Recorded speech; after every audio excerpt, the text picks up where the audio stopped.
In this video we are going to talk about some special triangles. Let's start with our 45, 45, 90 right triangle.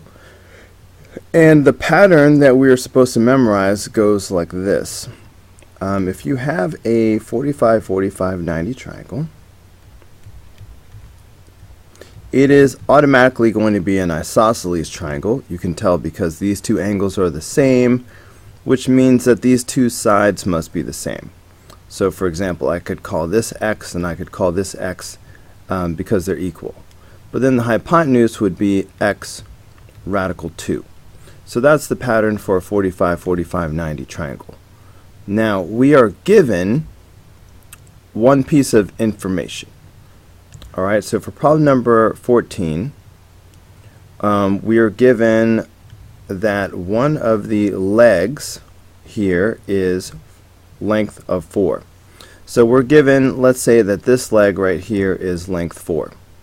Of course that means that the other leg is also going to be length 4 because these are the same. And then the hypotenuse should be 4 radical 2. 4, 4, 4 radical 2. So that's it for this triangle. So here I should have 4 radical 2, and then for the other leg it should also be 4. Okay, for number 15 we are still dealing with a 45, 45, 90 triangle. So I'm going to draw my sketch again. Now this time we are given that one of the legs is radical 3. So let's say that this is radical 3. Now again, the pattern for a 45, 45, 90 triangle goes like this. Leg, leg, and then leg radical 2. So the two legs are the same. So if I'm given that one of the legs is radical 3, first of all, the other leg has to also be radical 3. Alright, so I'm going to have a radical 3 right here. And then the hypotenuse should be the leg times radical 2. Alright, so that makes this radical 3 times radical 2, which is radical 6. And that's it. Alright, it's leg, leg, leg, radical 2. So that's radical 3, and then radical 3, radical 2. Alright, so this is what the answer should look like for number 15. Alright, for number 16, let's talk about 30, 60, 90 triangles. Here's how they work.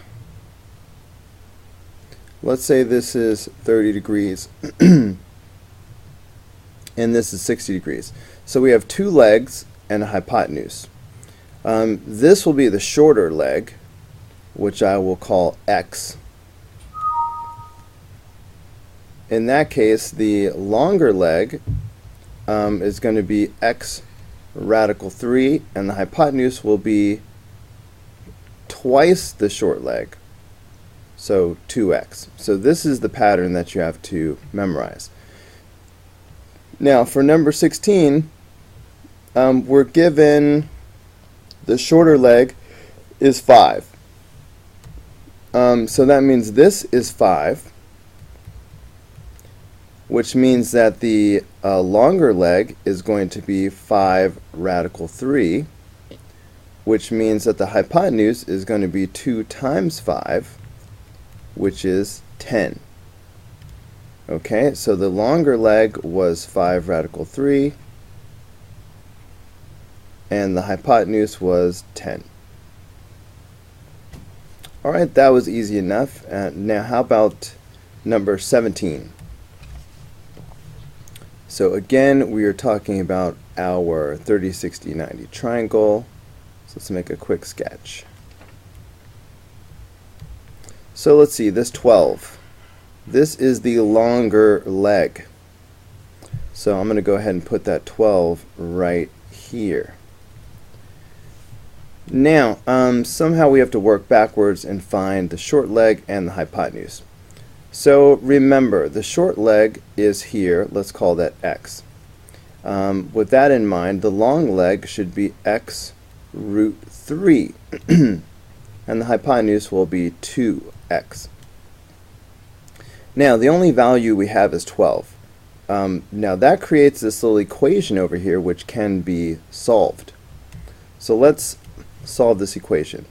So we have x radical 3 is equal to 12. I could solve this by dividing both sides by radical 3. So I have 12 over radical 3 now. Let's just rationalize the denominator. So far I have x is equal to 12 over radical 3. I could rationalize the denominator by multiplying the numerator and denominator by radical 3. So that's going to give me 12 radical 3 over 3. Now, 12 divided by 3 is 4, so that tells me that x is equal to 4 radical 3. So look, we just found the short leg. So the shorter leg is 4 radical 3. The hypotenuse should be double that. So 2 times 4 radical 3 will just be 8 radical 3. So that should be the hypotenuse. So this is what the answer to number 17 should look like. I hope that was helpful. I will see you on the next video.